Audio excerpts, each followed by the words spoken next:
Hey everyone, it's Jason. Welcome to Red Dragon in Battle for Greyport. So if you remember the other Red Dragon in games, whether you watch my videos or you played them yourself, this is not a direct expansion for them. This is its own separate game. This is a cooperative deck building game based on the characters from the Red Dragon in universe. So again, if you played the original Red Dragon Inn, you're going to know who a lot of these characters are, which is really cool. And then the expansions, as you get, will add more characters. But yeah, so this is basically like if the idea of the original Red Dragon Inn games is supposed to be all the adventurers sitting around at the tavern after a battle, playing gambling cards while drinking alcohol, chit-chatting, sharing stories and all that. This is them fighting before the battle. This is what they do before they go to the Red Dragon Inn tavern to, like, relax for the night. They have to fight all these battles first. So this is a very different deck building game. There will be a separate video I will link in the description on kind of how to play. So that way I don't have to spend half this video describing all that. So we're just gonna actually go through the content. So I will assume that you have watched that and you know what the cards mean. So I will not be going over all the different terms in this video. Yeah, so then up in the top corner here, also we do have mentioned, includes Kronos the Time Mage for Red Dragon Inn. So I'll also link in the description a video to that video where I do a separate one talking about all the promos from the Greyport games. Just because that's a completely different set of content. Some people might just want to check out and see what that is. You can hop to that link. Versus having to scroll to the end of, video part 2 or 3 of this, depending on where we end up. Alright, so first thing we want to do is we, of course, have what do we actually have in the game? We have a thing. So what exactly is this game? It is a deck building game. What's that mean? It means every player starts with a basic set of similar cards. There's a little bit of difference because this game you're playing as one of the characters, so you have little slight differences in each deck, but you roughly start out with the same type of cards. And then as you play each round, you'll purchase new cards and make your deck better. So then by the end of the game, or if you're playing like a couple of games in a row, at the end of the game, everyone will have a completely different style deck. So you can kind of mimic it more to how you want it. Now, it's only going to be different as much as there are different types of cards. So this also has some other really neat stuff. We're going to get a bunch of different tokens in here. Hit points, shield tokens, damage tokens, boss tokens, and a round meter. I'll look at those in a minute. They're actually scenario cards. This is kind of a neat idea. So you're not just dropping down a random set of monster decks and just fighting all the monsters. You actually have a scenario you're trying to beat. You have to play through several different parts of the scenario to eventually get to the boss, then fight the boss and be able to defeat them. And it's a very cooperative game. Like, you have to work with your team to be able to win. So that'd be soon. It'll tell you how many different monsters come out. And again, so this is an idea of the play field. Again, I'm not going to spend too much time going into the exact duplicates. But what we will have is each player will have their little setup here. So, for example, if you're playing as Gertie, you'll have his recruitment tokens here at the beginning of the game, his hit points, his hand of cards in his deck, as well as whatever monsters got assigned to him. Now, this is all kind of, there's a random system based on the scenario. So some characters might have 2 monsters, some might have 3. Then there is the location, which we're also trying to protect, which will have monsters as well. And then the reinforcement deck, which have people and then items, which you have to try and collect. So essentially the base way this game works is during your turn, you play a character to send out into battle, whether it's your main character or it's one of the people on your, like, a mini group that you've recruited. Could be like just a warrior or a mage, something like that. You can potentially equip items to them, and then they fight the various monsters. But during each person's turn, you are fighting the monsters in front of you. If you defeat them, then you have the option to try and defend the location, but you have to defeat what's in front of you first. So it's kind of like a location thing, like you have to fight whatever battle you're in before you can fight the next battle, which definitely makes sense. There's a couple different icons, so there's down arrows, which are when you play them, arrows with the wall, which indicates you can choose to use them, and swords, which are combat abilities. But yeah, it's fairly simple. Like, it's a fairly simple idea of a game, but it can be very strategic on how everything goes out, because you really, again, have to work with your team. I'm not going, again, into too much different stuff in here. There's some achievements in that. I did want to look at the turn order, though. Game setup. Where's the... Usually they have the thing that say what you do during your turn. Yes. Okay, so during your turn, player at the round marker is referred as a defending player, and the monsters in front of them are the active monster group. Each player may play cards to help save the defending player. So if I'm playing a 4-player game, I'm player 1. We are currently fighting the monsters in front of me, player 1. And that goes around in a circle. Every one of the... I'm playing cards down, but everyone else can help out. And try and play cards to help me if they'd like to defeat my monsters. But one of the big gimmicks of the game is you play monsters. On each round, players may take any of the following actions. Play a hero card once per round. Play an item card. Play a hero may fight an active monster, or use the taunt marker. So you play, you fight, taunt and round marker, action order. And then when you end the round, when you do not take any actions, you do this. Monsters do damage, so any monsters still around either do damage to the active player or to the location. So you want to definitely get that. You do some cleanup. Then you get to recruit new cards. Discard your hand, refill it, and now you're ready to go. So if I'm player 1, at the end of my turn, I get to recruit new cards, restart my hand. I have a full hand of cards to go. But now I can't, any cards I play on player 2, 3, or 4th person's turn, up until back to my turn again, are now used up. So if I play a card on player, so if I have 4 cards in my hand, and I play a card on player 2, 3, and 4 players' turn, I'm down to 1 card left for my turn. And my hand doesn't refill to the end of my turn. So helping out other players is very interesting, because yes, you want to definitely help everybody out, but you don't want to get down to your turn and necessarily have absolutely no options left. So it's a very interesting mechanic. So we're going to go ahead and look at all the different cards and components. So we're going to have some health counters. I'm not going to pull all these every single one, but we have 5 health to keep track of your health there, just if you get too much of it. We have single health tokens. We have damage counters in the forms of 1s and 3s and 5s and 10s. Just so if we start taking too much damage from monsters and stuff. Boss health, because they're going to have higher numbers of health. So we have 35, some are 4s, they flip over, so they're alternate sides. Then we also have some shield tokens. Sometimes you can throw up shields. 1s and some are 3s, if I can actually flip this over. Just so they're reusable. Then we have a pile of currencies. We have gold, silver, and copper.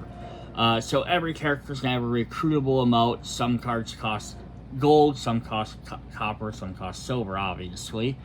And then as you spend these, you gain extra cards, but you can always buy down. So if I have a gold, I can buy a silver. If I have a silver, I can buy a bronze. But it does also have a unique rule in the game too, is that if I have no silver, and that's all there, and there's no bronze characters available, I can essentially buy up. So you get a card every turn, no matter what.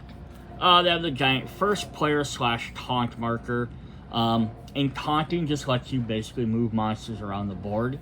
So that way you could attract the monster away from the active player so they don't take damage. You can deal with it on a later turn, or pull them away from the town. It's a neat mechanic. And then the last set of tokens we get are going to be some money tokens and some health tokens. These are for Kronos, for the Red Dragon main character. So you get the tokens that go with him. So if you play him, he has his own set.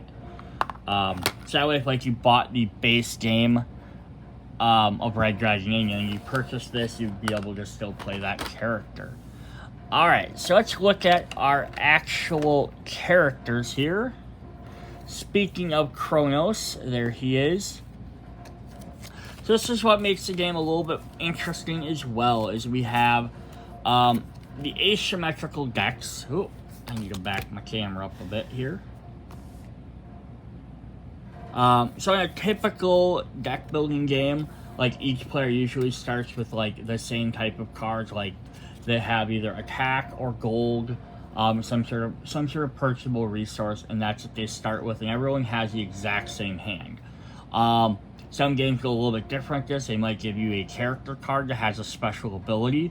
So like I'm playing a good example of the DC deck building game. I'm playing as Batman. I have a Batman card who has a special ability, so it kind of tailors how I'm going to maybe want to try and build my deck to utilize his ability. This game goes a little bit different. So you get these 3 oversized cards here, a level 1, 2, and 3. These are your character cards. So the decks are built. Each player gets one of these, and as you play through each of the different scenarios, you level up, and they get an extra ability. These cards go to your hand. So you start with like a level 1 card, and at the end of every turn, these always get refreshed back to your hand. So your character is always refreshed. You always have your character to play. So this is kind of cool. And they have their own special abilities. Now they are bigger than a regular sized card. So when I'm holding my hand of cards, I'm going to have this big giant card and a little tiny card. But it is still neat because it gives you an extra ability every turn. So here we have Kronos the Time Mage, who does a yellow dice worth of damage. And during combat, I can reroll a yellow or white die using a spite, but I must keep the new result. Then when he levels up, he swatches to a white die. He has dual wield, so I can use multiple equipment. And combat, you may reroll any single die using a spite. You must keep the new result. So it just gives me some more options. Oh, and then when we hit level 3, so this is you may roll any single die, and then when you just level 3, so now you may roll any die. So he just powers up even more. Then he gets his specific character deck. So the character decks will always have these blue backs with some random outlines. But they will have their specific faces on the bottom. And then each character gets usually like 1 or 2 cards. Usually 2 cards that are specific to them. So he gets 2 copies of the Chronometer, which let him use a yellow item card. And then he gets 1 copy of his sword, short sword, which does 1 damage. And then, like, as for the thing is, so every card is broke up into 2 different types. There's the blue, which are magic, and red, which are physical or melee. I don't want to say melee, physical versus magic. And you can equip them to that type of character. So, like, Kronos is a blue. I can only equip a blue item to a blue character, red item to a red character. So he does get 3 copies of the Soldier, which is your basic character. So these are the cards that everyone's going to get. But usually how it works is that a magic character gets more magic stuff, melee character gets more melee. Kronos is the weird exception to this rule. So he gets 3 soldiers and he gets 3 acolytes. So that's how he works. And then you get a deck divider here, which has his picture on it, as well as just how the round works. Fairly simple there. So let's jump into our next character. We're going to look at Zot the Wizard. So we're going to get all these characters going to be from the base game of Red Dragon Inn. So he has Splash 2, which lets him spread damage amongst other characters. Let me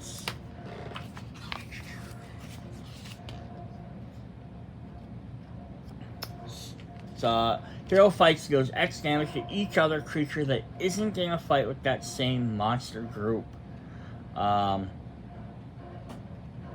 Yeah, so whoever you're fighting, so it hits the other areas, so kind of a big area of effect damage. Then when he gets to level 2, he also gains Pierce 1, which hero ignores points of monster armor when it deals damage. So yeah, if they have armor, he can just ignore that armor, which is kind of cool. And then when he hits level 3, he keeps Pierce 1 out of his Splash 3. After the fight, each player may retire a card from their hand. Why would you retire a card from your hand? So what this means is you can get rid of something out of your hand so you can draw better cards. This should be the basic cards like them Soldiers and Acolytes. So by the time you hit level 3, if you can get rid of some of those cards, then you're just drawing the new better cards that you've purchased. And that's a very typical deck building thing. Get rid of your starter cards so you're drawing your other ones more often. Alright, then if we look at there's his picture there. So he starts with a special card, the Amulet of Inspiration. On play, you get to draw a card, and then you can tap to play one additional. You can use this card to play one additional hero. So that's kind of nice, gets you more options to attack with. He also gets a short sword. So he's going to get 3 copies of the Soldier, and then 4 copies of the Acolyte.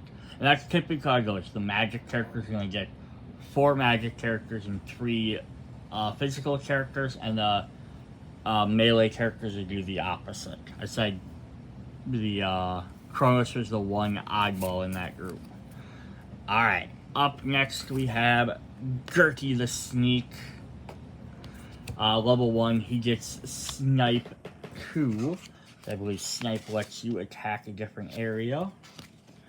Deal X damage to any monster in play, so that way you can attack guys that are outside of the active groups. You can, hey, these guys are going to be able to handle this group, let me start doing damage to the next group of monsters. Level 2, he gets Snipe 2 as well, and now his attack, he may fight any monster in play. So this way now he can just choose to attack anyone with his regular monster, with his cards. Or he has Snipe 3 and he might fight any monster plus 2 if Gertie has an item. So yeah, kind of a neat character so he can play around the outside. There's his Divider. He gets the special card Cloak and Dagger.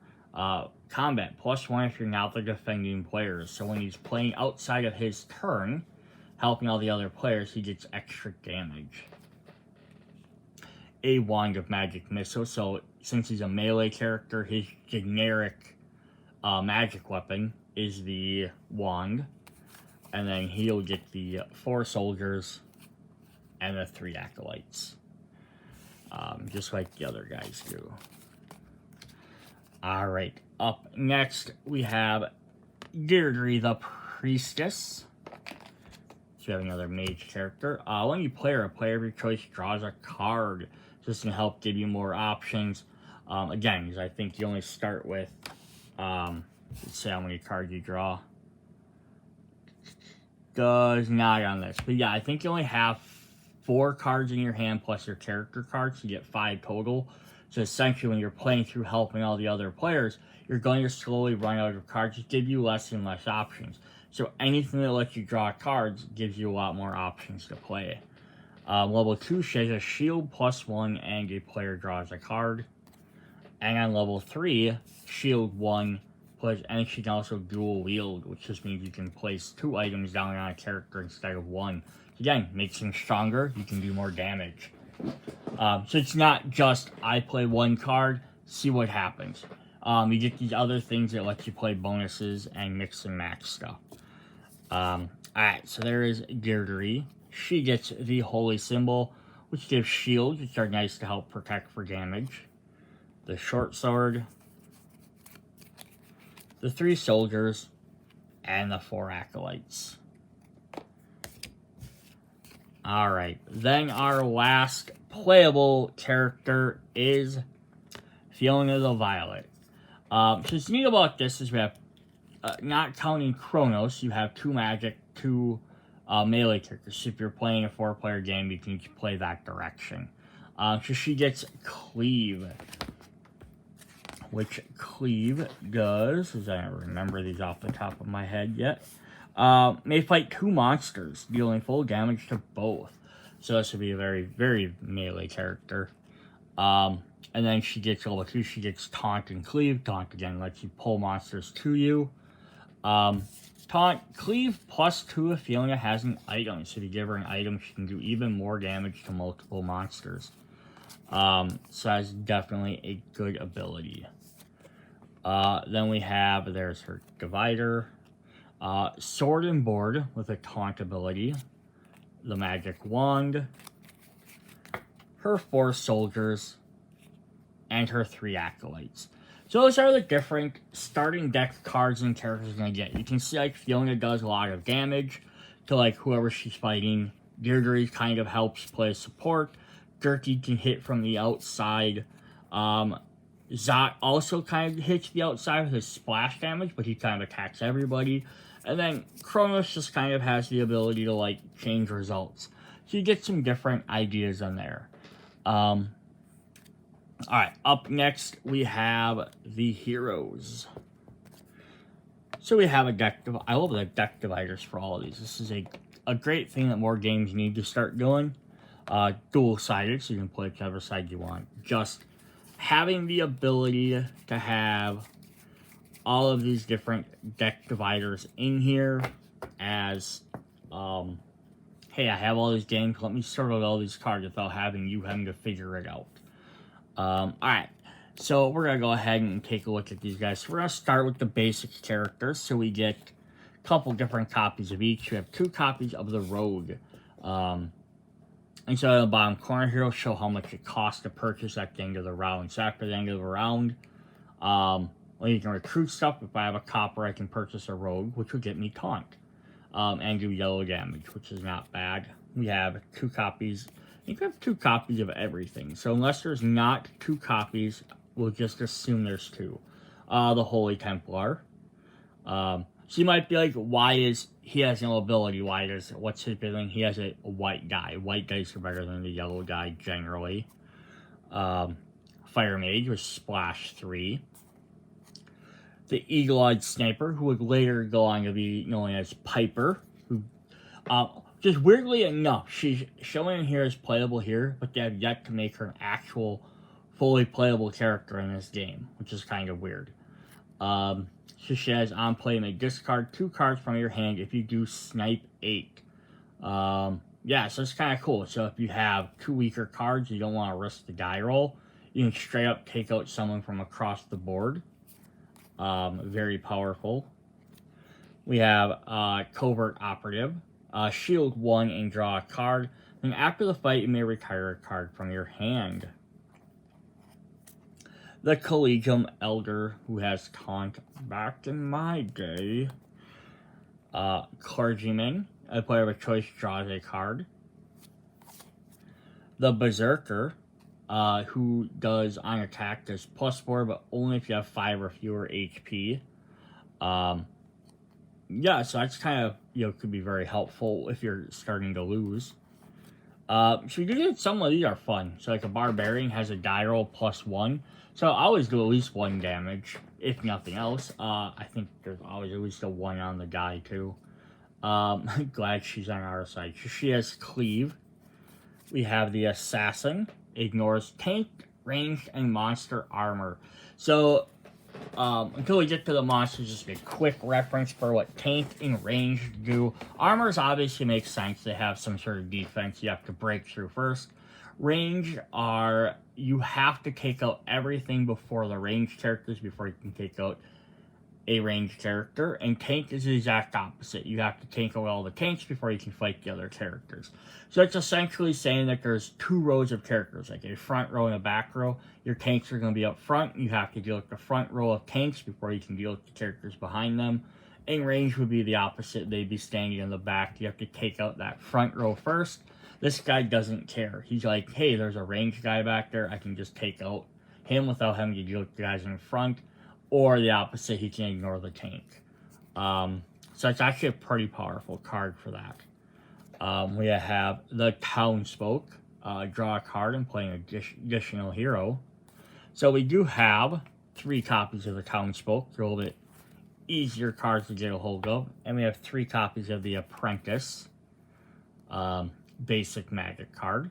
So these are kind of like your upgrades of your... Not upgrades, but like a little bit different versions of your Soldier and... Acolyte. They do the same damage, but they actually have... a little bit better stats because they have little abilities. We have the Water Mage, lets you play an additional hero.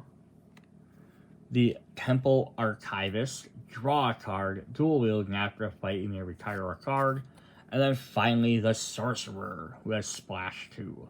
So those are all your basic ones you can get throughout the game, which all cost bronze or silver. Then we're going to get into the special characters. Who are also just mixed into the deck, so you don't know which ones you're going to get. But these are all the different other characters from the game. So we're going to get Zot the Wizard. Now, if you're playing as Zot and this card comes up, discard it, draw a new card. Or you could alternatively, which is a weird way that game references that, you could just, 4 characters you're playing, just pull them out of the deck to begin with. But yeah, it's just kind of, but you can get Zot in here. Who has Pierce 1 and Splash 3. You have Wolfric. I can't use items. Action, play a hero. A player of your choice gets +1 hero, so you just boost somebody else up. So these guys do get green dice occasionally, which are a little bit better. We have the Wench. Choose one, Snipe 3, or Wench may use magical items, or Splash 2. So the option to be able to use magical items just gives her better options for adding to her bonuses. Serena the Pious. Serena may use magical items. Sarah the Fleet-Footed. +1 hero, and Cleave. Pookie. I hope he gets his own card. Go Pookie. That is not my friend. He can't use items though. Beastmaster Fennec. Each player draws a card. After the fight, you may retire a card from your hand. It's always a May effect, which is nice. You see some lots of these guys start costing that gold. So like the first scenario, you might only have 1 gold, or you might not even have gold. So you might have to wait until the next, after you beat the first scenario, to even be able to purchase some of these characters. Ovana the Grand Cleric. Play a non-player hero from your discard pile. Caitlyn the Renegade, who goes with Wolfric. Choose one, dual wield or cleave. Gog the Half-Ogre, who just has +4 with a green die, which is pretty crazy. There's Gurky's card. Snipe 2, and Gurky may fight any monster in play. Fleck the Bard. Each player draws 2 cards and discards a card. Fiona the Violet, Taunt and Cleave. Eve the Illusionist. Each player draws a card and +1 hero. Deirdre the Priestess has shields +2. Cormac the Mighty.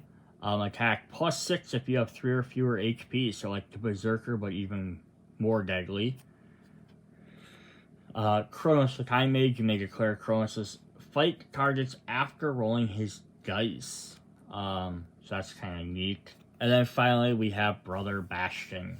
After the fight, a player choice may retire a card from their hand or discard pile. So those are all our special characters that mixed in with the regular ones, so you can draw some of each.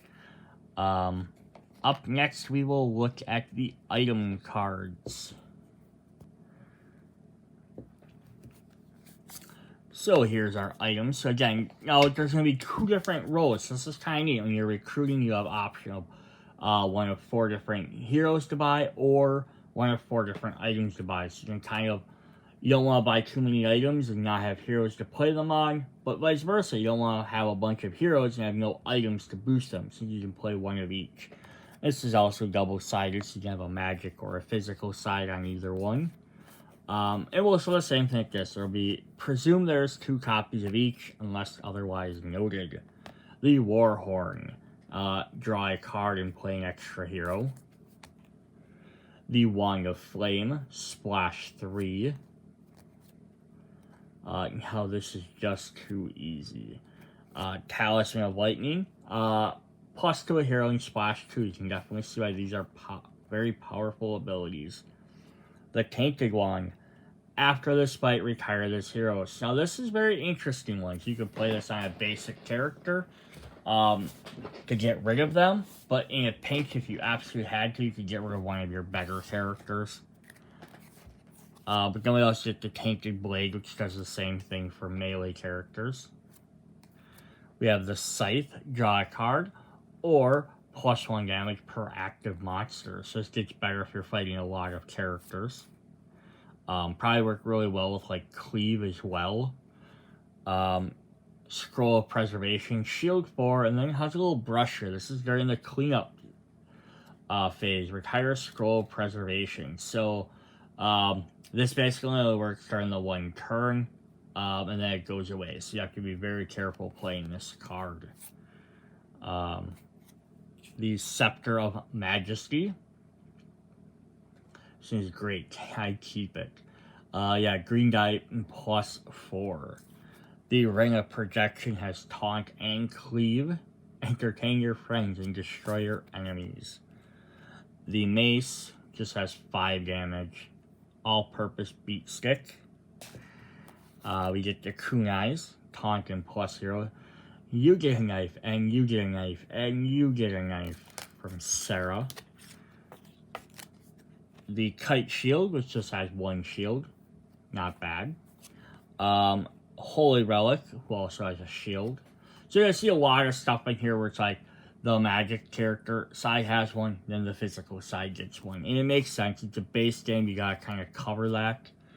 But they do have some neat stuff. Like here we have Heavy Shield, which has Shield 1 and dual wield. The Great Axe, which has Taunt. Get some simpler ones like a Freezing Staff, which just has 1 die. The Elven Bow, which has Snipe 6. Like, I don't know if you're going to see Snipe in any of the magic attacks, but the same thing lots of the magic lets you play extra heroes. So there is benefits of not loading your deck just to melee or just to magic sometimes. Dagger, dual wield, and cleave. We have Claymore, splash 2. Circlet of Focus. After this fight, you may retire a card from your hand or discard pile. A generic broadsword. The Attunement Ring. Draw a card and play a hero. The Amulet of Protection. Shield 1 and dual wield. And then we have some single cards. We have the Scepter of Illusion, which is 1 copy of this. Play a hero and clean up and return another hero you played this turn to your hand. The trick is convincing them that it's a Scepter of Illusions. Just want to double check to make sure none of these other ones weren't singles, just in case I missed something. No, they were all the same. And the same thing here. These were all... Yep. And then the last one we have is Projectile Pookie. Retire Projectile Pookie unless you spend 1 HP. So HP loss may not be shielded. Pookie is not immune. Basically, you can throw him into the battle. So that's pretty fun there. Alright, then the next one we're looking at, we're start looking at all the enemy groups. So there are a bunch of the different enemy groups you can fight. So each scenario will tell you which ones you're going to fight against. So if I grab one of the scenarios here.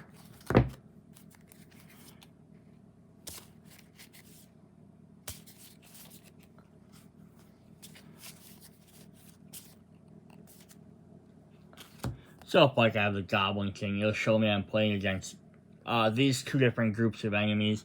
But that's one thing you can always vary in your own games, is you can pick and choose who you're playing against. You can add different groups or swap different to change how the scenarios are played. Some of the goblins, again, I love they're all double-sided, which is really cool.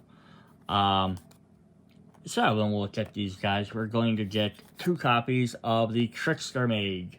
So how much damage they're going to do to you if they're still around at the end of the turn. How much damage they can take, of course, is their health. Bottom corner, what group they belong to, the expansion symbol. And then down here is going to show their, I believe it's called threat level. I might be wrong on the exact name of that. But that's going to determine, based on a scenario, when you first start out, how many guys are actively fighting against each player. So like when you start at the beginning of a turn, or a scenario, oh, this player has 3 points against them, so they're going to have draw until you have 3 points worth of character. So you're only going to get so many. So if you ever get like a more powerful character, then you'll only be fighting 1 powerful character versus 3 small weak ones. He's immune to splash. His magic isn't very useful, just annoying.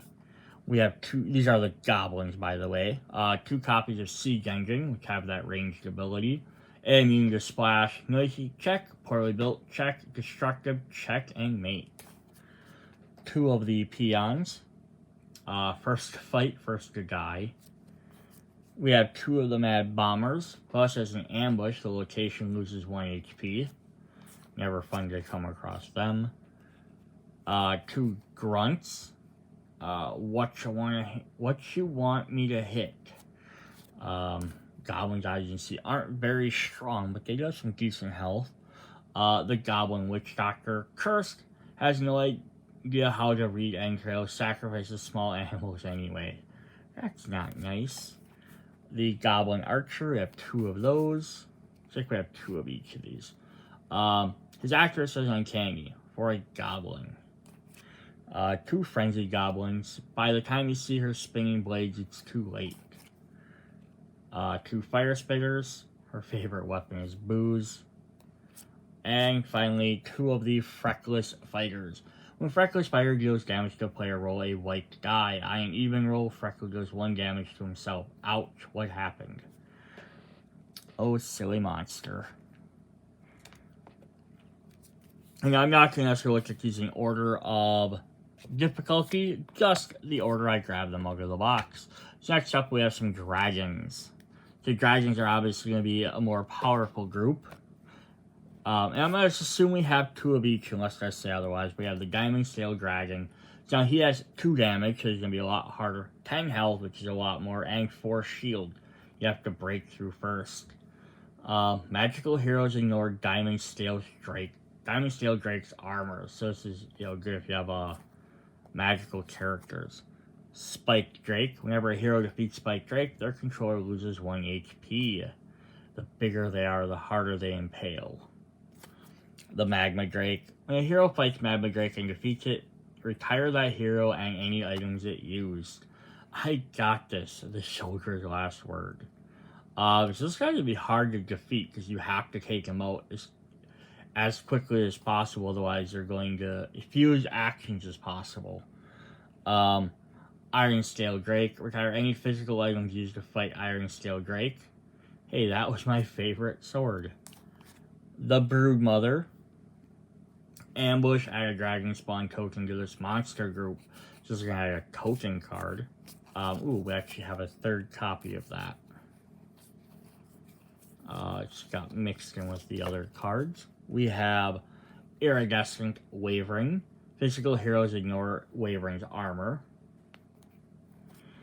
The Arcane Wavering with the Cursed ability. So if you get Cursed, deals damage to a player, gains a Cursed card. So Cursed cards are just going to be... Let's look at them quick. We have a deck of these. You'll have the same back as your item deck. They just go in your deck and basically clog it up. They don't do any extra effects or actions, but that means if I draw 5 cards and one of them is a curse card, now I only have 4 cards in my hand. So those might be other cards you need to try and retire to get rid of. The Wandering Wavering, who has Ferocious and Ambush. Move this monster to an active group. And Ferocious monster, if monster is not on location, it moves with the round marker every active round. Yeah, so it comes in, it goes to wherever the current group is, and then it'll keep moving with player to player. So if you don't defeat it, it'll do like 1 damage to like wherever the active player is, and then now it moves to the next character. So it's gonna keep going until you defeat it. And then we do have 3 copies of the Ice Wavering. If a hero fights Ice Wavering and deals 10 or more damage to it, it is defeated. So that's pretty fun there. So this guy's it. Dragons are definitely going to be tricky to fight, which I think they usually don't probably pop in until closer to the end scenario, so you have time to build up your deck. Up next, we have some cultists. We get some different guys there. So we have 3 copies of the Murderous Monk. Escaped from the prison in the confusion, and they decided to join the fun. 3 of the Death Shaman. Immune to Splash. Hey, Ugly, come over here where I can stab you. 3 Cult Informants. Immune to Splash and immune to Snipe. 3 Black Knights, who has the tank. None shall pass. Only 2 of the Ruthless Zealot, though. Ambush, each player discards a hero. 2 Mercenary Mages. The hand size of the player this is in front of you reduced by 1. Only affects your discard and refill steps. So you don't have to immediately discard a card. 2 copies of Marauding Bandit. Fortunately, he was a thief. Now he's still a thief. And then 2 copies of the Blood Zerker. The player in front of us has fewer than 6 HP. Blood Zerker gets +1 attack. So these guys are probably like mid-range to fight. Alright, then we have some brutes here. Little purple hand there. So we get 3 copies of the Troll. The smell alone requires a saving throw. 3 hulking monstrosities. You wouldn't like him when he's angry. 2 of the 2-headed giants. There's Cursed and Double Your Pain.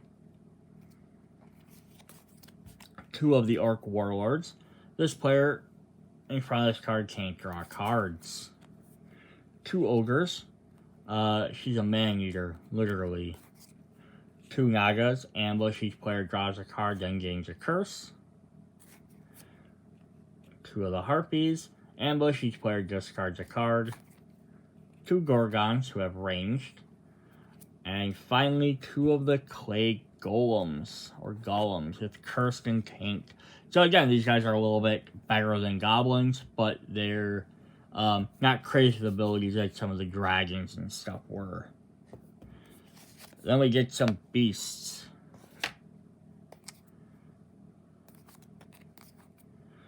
Alright, we're going to get... Again, we'll go with 2 for each unless otherwise stated. The Worm.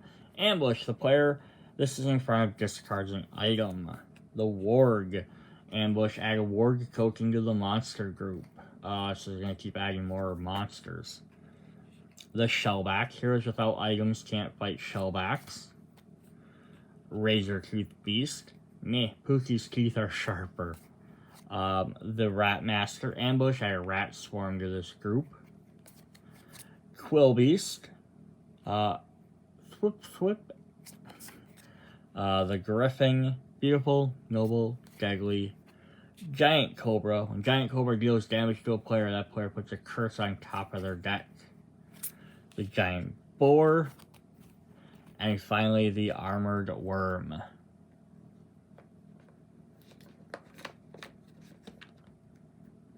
And then we have one other main deck of enemies. We have the Aberrations. So we'll get zombies. When a player taunts a zombie, that player loses 1 HP. The Vampire, who has Cursed and Magical heroes, ignore the Vampire's armor. Skeleton Mage. When a player taunts a skeleton, that player loses 1 HP. Ambush, each player gains a curse. Shrieker. Physical heroes ignore Shrieker's armor. Oculus. Ambush. The player in front has 7 more HP. That player loses 1 HP and gains a curse. the Mummy, who just has Curse, Gargoyle, who's just a tank, the Elder Terror, who's also a tank, the Elder Shrieker, and finally the Tackling Demon, who has ranged and cursed. Yes, there's all the different enemy groups, so big variety there. The next set of kind of enemy cards we have are monster tokens. Yeah, so there'll be various sets that'll have you play different tokens, which will do different things. So like we have 2 of the rat swarms. So they work just like anything else, so just summoning to be played. Splash damage to a rat swarm is doubled. We have 2 of the wargs. We have 3 dragon spawns, like mother, like daughter. Now the rest of the cards are kind of interesting. So we have 1, 2, 3, 4, 5, 6, 7, 8 werewolves. Heroes without items can't fight werewolves. And we have 6 cultists. Players in front of this can't be shielded.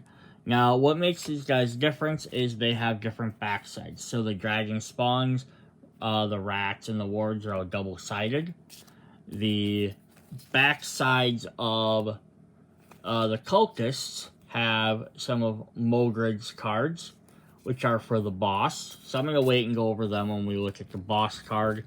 And the backside of the werewolf is all the hydras. So they have different options for them when we get to those bosses.